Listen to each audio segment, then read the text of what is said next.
Salam, hər vaxtınız xeyir olsun, dəyərli izləyicilər. Bugün mən sizə 10-cu siniflər üçün keçirilmiş blok sınağından coğrafiya suallarının izahını verəcəm.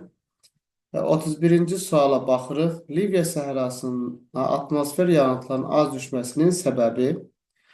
Havanın qalxan hərəkətinin üstünlüyü. Xeyr, bu atmosfer yağıntılarının az düşmə səbəbi deyil. Çünki qalxan hava yağıntının daha çox olmasına səbəb olur. B-də səpələn radiasiyanın üstünlüyü. Xeyr, bu da daha yağıntı çox olan ərazilər üçün xarakterikdir. C-də həmçinin buludluluğun yüksək olması.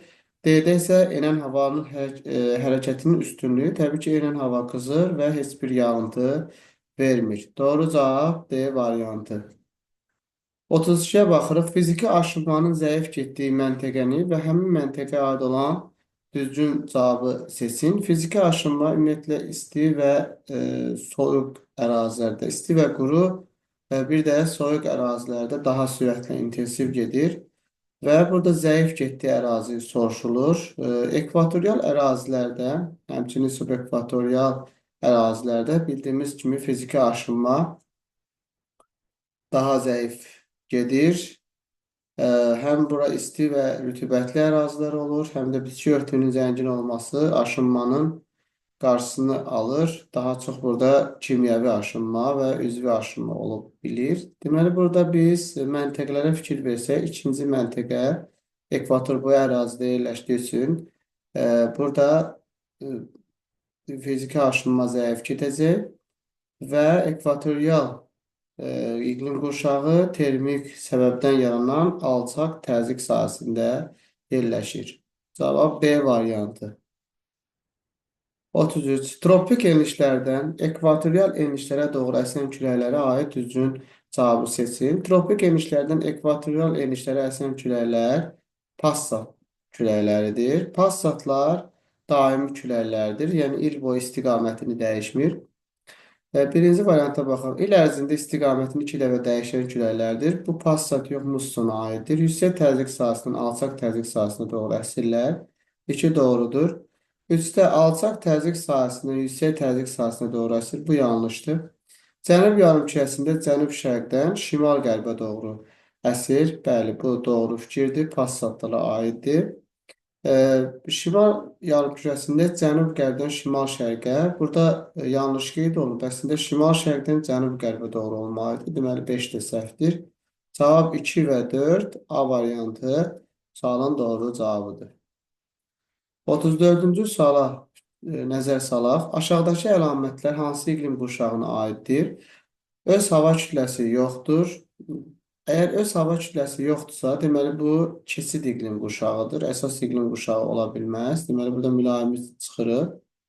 Qış aylarında mülayim hava kütlələri hakim olur. Biz fikir versək, qış aylarında mülayim hava kütləsinin hakim olduğu iqlim qurşağı subtropik iqlim qurşağıdır. Fəsillər burada aydın növbələşməsi nəzərə çarpır. Təbii ki, subtropik iqlim qurşağında da fəsillər aydın nəzərə çarpır. Cavab burada Y variantıdır. A variantı subarktikdir. Subarktikdə yay ayları mülayim hava kütləsi olur. Subekvatorda yayda ekvator, qışda tropik, yəni mülayim hava kütləsi hakim olunur. Subantarktikdə də həmçinin yay aylarında mülayim ola bilər. Mülayimdə il boyu mülayim hava kütləsi olur. Y variantı subtropik sualın doğru cavabı hesab edildi. 35-ci suala baxırıq. Qar xəttinin daha alçaqdan keçdiyi dağ, ümumiyyətlə qar xətti ekvatordan qütblərə doğru getdikcə azalır. Ekvatordan tropiklərdə qar xəttinin hündürlüyü tropiklərdə daha yüksək olur, çünki bu ərazilər daha istidir. Amma qütblərdə isə qar xəttinin hündürlüyü aşağı düşür. Buna nəzərən fikir versək, qeyd olunan dağlar Atlas, Böyük Su Ayrıcı, Skandinaviya, Karpat və Pamir dağlarıdır. Qütblərə ən yaxın yerləşən dağlar burada Skandinaviya dağlarıdır ki, burada qar xəttinin hündürlüyü daha aşağıdan keçir. 36-cı sualda K və M məntəqələri bir-birindən şarqlı istiqamətdə 100 kilometr məsafədə yerləşir.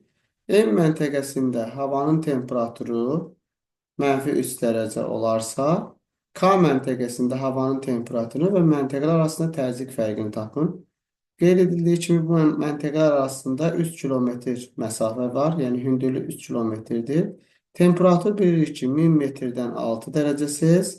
O zaman 3000 metrdən x bu da bərabərdir 18 dərəcə artacaq. Bilirik ki K məntəqəsi daha alçaqda olduğu üçün biz -3-ün üzərinə 18 əlavə edəcəyik. Bu da eləyəcək 15 dərəcə Selsi. Yəni K məntəqəsində havanın temperaturu müsbət 15 dərəcə Selsi olacaq və təzyiq fərqi də 10 metrdən 1 millimetr azalır. O zaman 3000 metrdə nə qədər azalacaq? 3000-i 10-a bölürük. Bu da edəcək 300 millimetr. Yəni bunlar arasında təzyiq fərqi 300 millimetr edəcək. Doğru cavabımız B variantı. 37-ci suala baxaq. Cədvəli tamamlayın. Barometr. Barometr bildiyimiz kimi atmosfer təzyiqini ölçən cihazdır. Küləyin istiqamətini ölçən cihaz flöjerdir. Mütləq rütubət isə 1 kub metr havada olan su buxarının qramlarla miqdarıdır. Bunun əsasında D variantına fikir versək, atmosfer təzyiqini ölçən cihaz 2-də flüger, 3-də isə 1 kub metr havada olan su buxarının qramlarla miqdarı qeyd olunmuşdur. Deməli, sualın doğru cavabı D variantı. 38-də illik temperatur amplitudasının çox olduğu ərazini seçin. İllik amplituda mülayimin mülayim qurşağın daxili hissələrində, yəni kəskin kontinental iqlimə malik olan ərazilərdə illik amplituda daha böyük olur. Buna nəzərən demək olar ki, yəni 3-cü məntəqə mülayimin kəskin kontinental tipinə aiddir və burada il ərzində ən çox amplituda müşahidə edilir. 4 məntəqəsində il ərzində demək olar ki, bərabər, 2 məntəqəsində də azdır. Subtropik enişlərdir, 5 subekvator, 1 tropik enişlər. Burada ümumiyyətlə illik amplituda böyük bir çox olmur. Yəni böyük bir fərq olmur il ərzində temperaturda. Cavab 3 məntəqəsi olacaq. 39-cu suala baxın. Verilən qrafikə uyğun gələn ərazini seçin. Baxsa qrafikə temperatur təxminən 5 dərəcədən yuxarı düşmür və yağıntının miqdarı 931 il ərzində bərabər paylanmışdır. Bu qrafik mülayim dənizə aid olan qrafikdir. Mülayim dəniz deməli iqlim vilayətinə aid olan əraziləri tapsaq, burada Tasmaniya adası, Şri-Lanka adası, Taymır yarımadası, Asiya yarımadası və Böyük Britaniya adası vermişdir. Bunların içərisində Böyük Britaniya adası mülayim dəniz iqlim tipinə malikdir. Digər ərazilər isə mülayim dənizə uyğun gəlmir. 40-cı suala baxaq. Yay aylarında 1, qış aylarında 2, il boyu rütubətli olan məntəqələri müəyyən edin. Yay aylarında rütubətli olan ərazilər deməli hansılar olacaq? Müvafiq olaraq biz 1, 2, 3 yazırıq, qeyd edək. Yay aylarında subekvatorda yerləşən məntəqələri seçə bilərik. Məsələn, 2, Avstraliyanın şimalı, Cape York 5, 2 ərazi, 2, 5 və bir də İslandiyanı da seçə bilərik. Çünki o subarktikdə yerləşdiyi üçün yayda mülayim hava kütlələri burada yağıntının yağmağına səbəb olur. Deməli, müvafiq olaraq 2, 5 və 6 yay ayları üçün səciyyəvidir. Qış aylarında yağıntının düşdüyü əsasən subtropik yerləşlərdir. Bu da 3-dür, 7-dir, yəni Aralıq dəniz iqlim tipinə asılan ərazilər üçün səciyyəvidir. Bir də ki, 9-cu məntəqədir. 3, 7 və 9.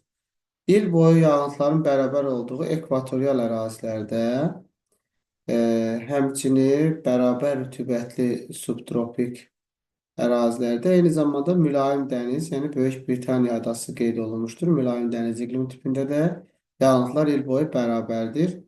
Bunun əsasında 1, 4, 8-i qeyd edə bilərik.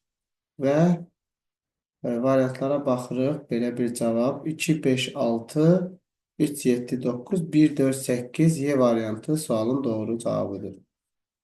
41-ci suala baxaq. Xromit yataqların yerləşdiyi rayonlara aid olduğu tektonik zonanı seçin. Xromit yataqları bilirik ki, Göydərə, Göydərə və İpəkdir. Bunlar da deməli Kəlbəcər və Laçın rayonları arasında yerləşir. Kəlbəcər və Laçın rayonları isə Kiçik Qafqaz qalxmasına aid edilir.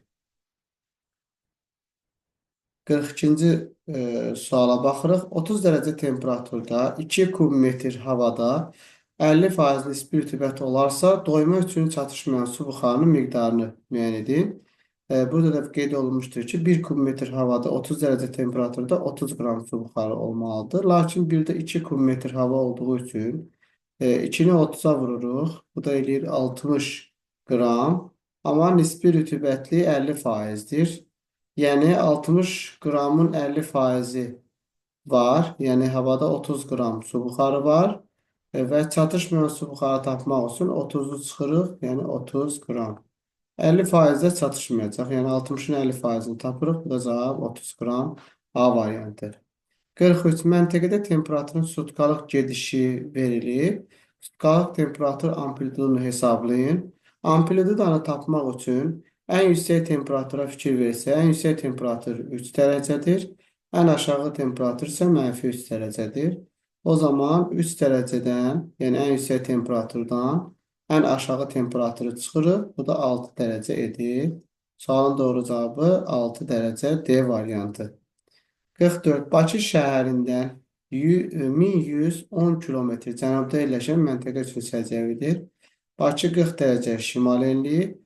Ondan 1110 kilometr cənubda, yəni 1110-u biz 111-ə bölsək, bu da eləyir 10 dərəcə. Çünki meridian üzrə gedirik. Deməli, həmin məntəqə Bakı şəhərindən 10 dərəcə cənubda, 30 dərəcə şimal enliyində yerləşir. 30 dərəcə şimal enliyi üçün xarakterik xüsusiyyətləri tapın. Yay gün dönümündə günəş şüaları maksimum düşmə bucağı 83,5-dir. Bəli, yay gün dönümündə bura günəş düşmə bucağını tapsaq, 30 dərəcə 30-23,5 düsturundan istifadə edilir. Bu da eləyir 83,5 dərəcə. Deməli, A variantı sualın doğru cavabıdır. B-də yaz gecə gündüz bərabərliyi günündə günəş şüalarının düşmə bucağı 30 dərəcədir. Xeyr, 30 dərəcə əgər günəş ekvatorda zenitdə olduğu zaman bura 60 dərəcə düşəcək. Deməli, bu yanlışdır. Qış gün dönümündə günəş şüalarının maksimum düşmə bucağı 83,5-dir. Xeyr, qış gün dönümündə isə biz 30/23,5, 56,5 və onu da 90-dan çıxsaq 83,5 cavabını almırıq. Qış gün dönümü müvafiq olaraq tapmaq üçün 90, 30 plus 23,5-dən istifadə edirik. Bu da eləyir təxminən 56,5, 23,5 60, buradan da 60-dan da 23,5 çıxanda bu da eləyir 33,5 dərəcə. 33,5 dərəcə etməlidir. Lakin burada 83,5 qeyd olunmuşdur. D-də payız gecə gündüz bərabərlik günündə günəş şüalarının düşmə bucağı 30 dərəcədir.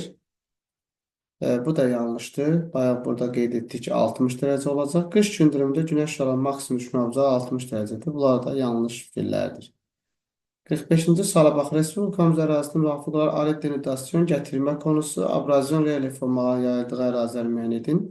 Alet denudasyon relyef formaları Respublikamız ərazisində məsələn Ceyrançöl ərazisində yayılmışdır. Gətirilmə konusları müvafiq olaraq əraziləri diqqətlə yetirsək, deməli gətirilmə konusları Qanı Xəyri çayda 3 ilə göstərilən ərazilərdə, abrazyon relyef formaları isə dəniz sahili ərazilərə uyğun gəlir. Burada da 2, 3 və müvafiq olaraq variantlara baxsaq 2, 3, 6, yəni Lənkəran qeyd olunmuşdur. 2, 3, 6 sualın doğru cavabı B variantıdır. 46-cı suala baxaq, cədvələ fikir verək. Civə yatağı, civə və yatağın adı, Vejnəli yatağı və Göydərə nə yatağı olmağı qeyd olunmalıdır. Burada bildiyimiz kimi Vejnəli qızıl yatağıdır. Bura 2-yə qızıl olmalıdır. Göydərə isə ipək yatağıdır. Və Alunit də yatağın adı Zəylik olmalıdır. Daşkəsən rayonu ərazisində. Civə isə bildiyimiz kimi Ağdərə, Lefçay, Şorbulaq Civə yataqları Kəlbəcərdə, Narzanlı, Gilgəstər isə Laçın rayonu ərazisində yerləşir. Müvafiq olaraq burada bu cavabları yerinə qoysaq, deməli görək burada hansı uyğun gələcək. D variantına baxsa ağ yataq civə yatağıdır. Qızıl yatağı Vecnəli Zəngilan rayonu ərazisində. Xromit Göydərə yatağı Kəlbəcər rayonu ərazisində.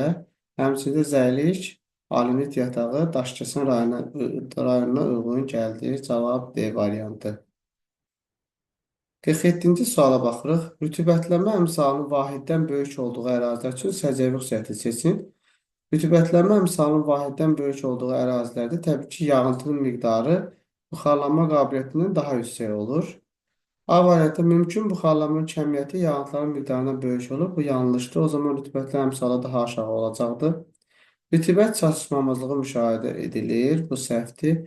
Yağıntıların miqdarı mümkün buxarlanma miqdarından çox olur. Bəli, bu doğrudur. Çünki rütubətli əmsalı bərabərdir illik yağıntını mümkün buxarlanmaya bölmək lazımdır. Bu zaman illik yağıntı çox olarsa, rütubətli əmsalı da daha yüksək olmuş olacaq. 48-ci suala bax. Respublikanın ərazisində orta illik temperaturun daha aşağı olduğu məntəqə, orta illik temperatur düzənliklərdən dağlara doğru azalır. Burada fikir versək, 2-də Ceyrançöl, 3-də Mildüzü, 4-də Qobustan ərazisi, 5-də Lənkəran, 1-də isə Zəngəzur silsiləsi göstərilmişdir. Bunlar içərisində dağlıq ərazi təbii ki, Zəngəzurdur və orta illik temperaturun ən aşağı olduğu ərazi məhz bura hesab edilir. 49-da Lənkəran ovalığına aid olan fikirləri seçin. Akkumulyativ suxular yayılmışdır. Bəli, ovalıq olduğu üçün akkumulyativ suxular yayılmışdır. Maqmatik suxular yayılıb, bu yanlışdır. Fiziki aşınma intensiv gedir, bu yanlışdır. Eksternizasiya prosesi müşahidə, xeyr, burada buzlağın təsiri yoxdur. Abraziya prosesi müşahidə edilir. Bəli, dalğaların təsiri var. Yayı quraq keçən mülayim isti iqlim tipi doğrudur. 1, 5, 6 B variantı. 50-ci suala bax. A məntəqəsindən B məntəqəsinə doğru yayılmış iqlimlərin ardıcıl düzün Naxçıvan ərazisidir. Deməli, A məntəqəsindən B məntəqəsinə doğru qışı soyuq keçən yarımsəhra quru çöl iqlimi var. Bundan sonra deməli, yayı quraq keçən soyuq iqlim var. Daha sonra isə dağ tundra iqlimi yayılmışdır. Deməli, ardıcıl olaraq qışı soyuq keçən yarımsəhra quru çöl, yayı qıraq keçən soyuq iqlim və dağ tundra iqlimi yayılmışdır. Qeyd edək ki, Naxçıvanda mülayim isti iqlim yoxdur. Burada A-dan B-yə doğru dediyi üçün biz yarımsəhradan dağ tundraya doğru gedəcəyik. Əgər B-dən A-ya doğru desəydi, o zaman dağ tundra, yayı qıraq keçən soyuq və qışı soyuq keçən yarımsəhra quru çölü seçəcəkdik. 51-ci suala baxın. Xəritə sxemdə əsasən işarələnmiş vilayətlərdə yerləşən neft yataqlarını müəyyən edin. Vilayət mərkəzi Aran vilayətidir. Bu vilayət daxilində bildiyimiz kimi Mezzo Yaşlı, Muradxanlı və Mollakənd neft yataqları mövcuddur. 52-yə baxaq. Zəngəzur və Talış silsilələrlə müvafiq olan ən yüksək Zəngəzurda Qapıcıq zirvəsidir. Talış dağlarında Kömürgöydür. Qapıcıq 3404-dür. Kömürgöy isə 2493 metr. A variantı. 53-cü suala bax. Fəaliyyətdə olan vulkanların olduğu məntəqəni müəyyən edin. Burada fikir versək, bir məntəqələri nəzərdən keçirək. Bir Avstraliya demək də burada fəaliyyətdə olan vulkanlar yoxdur.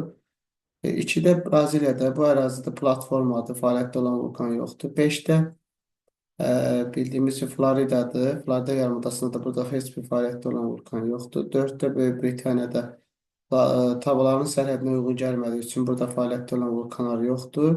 Həmçinin 6-da da Ural dağları olan ərazidir. Burada vulkanlar rast gəlinmir. 3-də Kamçatka yarımadasıdır ki, Kamçatka yarımadasında fəaliyyətdə olan vulkanlar yayılmışdır. Burada doğru cavabımız 3 olacaq. Kliçus Sopkası vulkanı da məhz burada yerləşir.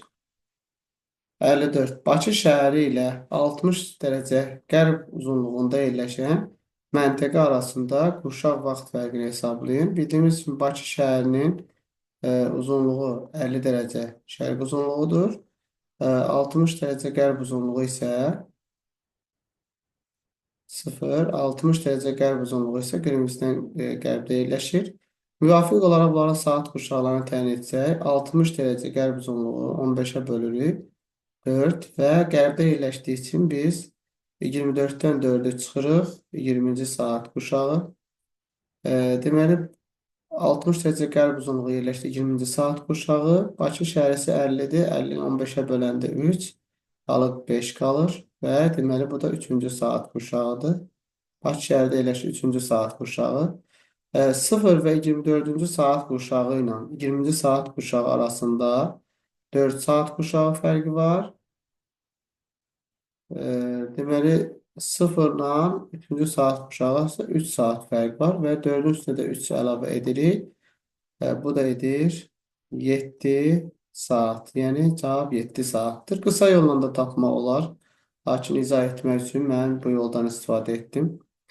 55. Qeyri-üzvi çökmə suxullara aiddir. Qeyri-üzvi çökmə suxullar torf üzvüdür, olmaz. Qranit maqmatikdir. Kvarsit metamorfikdir. Neft üzvüdür. Bunlar içərisində qum və çınqıl qeyri-üzvi çökmə suxullara aiddir. 56-cı suala bax. Araz çayının sol sahilində yerləşən düzənliklərə aiddir. Araz çayının sol sahilində Cənub-Şərqi Şirvan düzü Kür çayının sahilindədir. Mil düzü Araz çayının sol sahilinə düşür. Həmçinin Gəyən düzü və Naxçıvanda olan böyük düz. Ceyrançöl Araz çayı sahilində deyil. Şirvan düzü də yerləşmir. Muğan düzü isə həm Araz, həm də Kürün sağında yerləşir. Cavab burada 2, 3 və 5. 57-ci suala baxırıq. Qırışıq dağlar, qırışıq faili dağları seçmək lazımdır. Qırışıq dağlar cavan, qırışıq faili isə deməli, yenidən fəallaşmış qədim dağlardır. Burada cavan dağlar Qafqazla Atlas dağları cavan dağdır. Yəni A və Y qırışıq dağlardır. Tianşan, Altay, Sayan dağları isə qırışıq faili dağlara aid edilir. Deməli, A, Y, B, C və D. B, C, D. A, Y, B, C, D sualın doğru cavabıdır. Növbəti istiasiya sualına baxaq. Dübrar zirvəsində Bazardüzü zirvəsinə doğru hərəkət edən alpinistlər hava şəraitinin kəskin dəyişməsini müşahidə etdi. Alpinistin hərəkət istiqamətini nəzərə alaraq verilən sualları cavablandırın. Alpinistlərin hərəkət etdiyi məntəqə arasında hündürlük və təzyiq fərqini. Deməli, Bazardüzü zirvəsi hündürlüyü 4466 metr. Dübrar zirvəsində isə 2205 metrdir. O zaman bunlar arasında hündürlük fərqini tapmaq üçün 4466-dan 2205 metri buradan çıxırıq. 2261 metr fərq edir. Bunlar arasında hündürlük fərqi. Təzyiq fərqini tapmaq üçün isə 2261-i 10-a bölürük. Bu da eləyir 226,1 millimetr civə sütunu. 226,1 millimetr civə sütunu edir. 59-da alpinistlərin çatdığı məntəqənin iqlim tipini yazın. Yəni, çatdığı məntəqə bazardüzdür. Buranın iqlim tipi təbii ki, 2700-dən hündür olduğu üçün dağ tundra iqlim tipi olacaq. 60-da alpinistlərin çatdığı məntəqənin tektonik zonasını və orada hansı dövrün suxularının yayılmasını yazın. Çatdığı tektonik zonanı yazsa, Böyük Qafqaz qalxmasıdır. Böyük Qafqaz qalxması. Və oradakı suxullar orta dağlıq hissələrində təbaşir və yuxarı dağlıqda isə Yura dövrü. Deməli, əsasən bu ərazilər daha yüksək olduğu üçün Mezo yaşlı Təbaşir və Yura dövrünün suxularına rast gəlinir. Sualın izahı bu qədər. İzlədiyiniz üçün təşəkkür edirəm.